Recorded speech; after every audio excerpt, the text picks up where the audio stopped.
பலவீன நேரங்களில்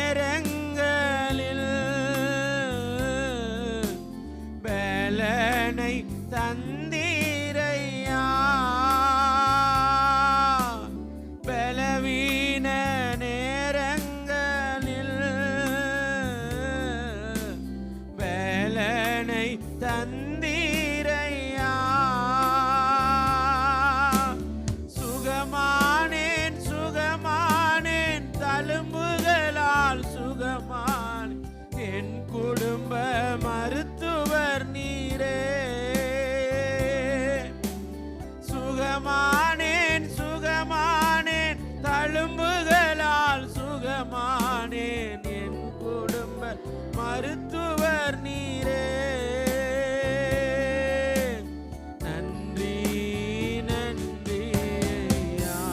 எல்லாரும் சத்தத்தை உயர்த்தி ஆமென் ஆமென். ஆண்டவருடைய நாமத்தை நாம் மகிமைப்படுத்துவோம். ஆமென். நன்றி